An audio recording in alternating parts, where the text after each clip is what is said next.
आज सुबह 9 बजे के करीब प्रसिद्ध डिजाइनर और कला निदेशक नितिन देसाई का शव उन्हीं के स्टूडियो में बरामद हुआ। मैं फिलहाल करजत के एनडी स्टूडियो के बाहर हूं और करीब 9 बजे के आसपास नितिन देसाई का शव रस्सी से लटका हुआ मिला था। इस बात की जानकारी जैसे ही लोकल पुलिस यानी कि खालापुर पुलिस को मिली, पुलिस अधिकारी मौके पर पहुंचे, जांच शुरू की गई। नितिन देसाई का शव पोस्टमार्टम के लिए भेजा गया। इसके अलावा पुलिस ने इस मामले में एडीआर दर्ज किया है और मामले की जांच कर रहे हैं। जितने भी करीबी हैं उनसे पूछताछ की जा रही है कि आखिर नितिन देसाई को ऐसा क्या हो गया था कि उन्होंने इस तरह का एक्सट्रीम स्टेप लिया। आखिर किस चिंता में थे कि उन्होंने इस तरह का कदम उठाया। तो तमाम बातों की जांच फिलहाल पुलिस कर रही है और किसी भी तरह का पहलू छूटे ना, इस वजह से फॉरेंसिक टीम को बुलाया गया, डॉग स्क्वाड को यहां बुलाया गया ताकि हर एक पहलू की बारीकी से जांच की जा सके।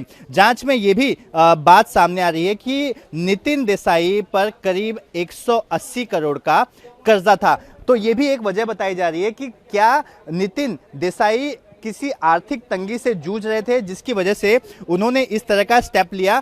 सूत्र ये भी बता रहे हैं कि एडलवाइस कंपनी को ये कर्ज उन्हें चुकाना था, जिसके लिए नितिन देसाई ने जिला कलेक्टर को प्रस्ताव दिया था कि एडलवाइस कंपनी हमारी संपत्ति जब्त कर ले और हमें मुआवजा दे। पिछले साल सितंबर में एडलवाइस कंपनी ने यह प्रस्ताव कलेक्टर को सौंपा था।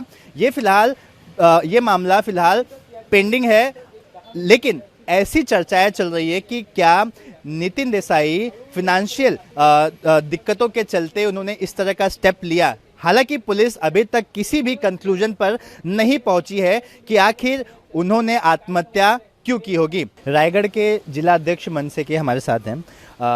आखिर आपकी नितिन देसाई से बातचीत होती थी, काफ़ी अच्छे दोस्त थे आप, क्या कुछ वो आपको कहते थे? हमारा हर हफ्ते में एक आध दो बार फ़ोन या मिलना जुलना हमेशा रहता था। हमेशा वो नए प्रोजेक्ट के बारे में, चित्रपट सृष्टि के नए दिनों के लिए, अच्छे कामों के लिए हमेशा चर्चा करते थे। एक्चुअली हमारा उस क्षेत्र से कोई ये नहीं था, लेकिन हमें समझाते थे हमेशा। राज साहब का व्यू, राज साहब क्या देखते, ये बातें हमेशा हमें बताते थे।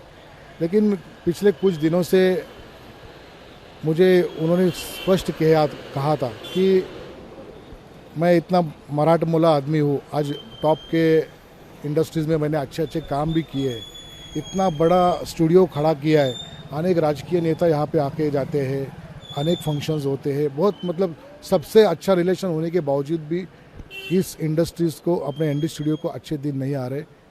तो मैंने उनको पूछा था दादा ऐसा क्यों हो रहा है, तो वो बताते थे कि अरे यार बॉलीवुड में कुछ लोगों से अपना ये सब झगड़ा हुआ है, तो इसके लिए अपने इधर वो काम ही नहीं भेजते, किसी आया किसी को फ़ोन करते एनडी में जाना नहीं है। तो ये सब चीज़ें, कोई भी बड़ा स्टूडियो खड़ा होता है तो उसको खर्चा रहता है, मैन पावर चलाना रहता है, बड़े सेट्स का खर्चा रहता है। ये सब चीज़ों के लिए वहाँ पे शूटिंग भी आनी चाहिए, काम भी आना चाहिए। अगर काम रोका जाए तो आगे कैसा बढ़ेगा, ये सब चीज़ें हैं। तो ये भी एक हिस्सा हो सकता है। ये हमारी पर्सनल उनसे व्यक्तिगत बातें जब हुई थी तब उन्होंने मेरे से चर्चा की थी। तो काफ़ी परेशान थे? हाँ, तो हमेशा काम को लेके तो परेशानी थे कि काम नहीं आ रहा है।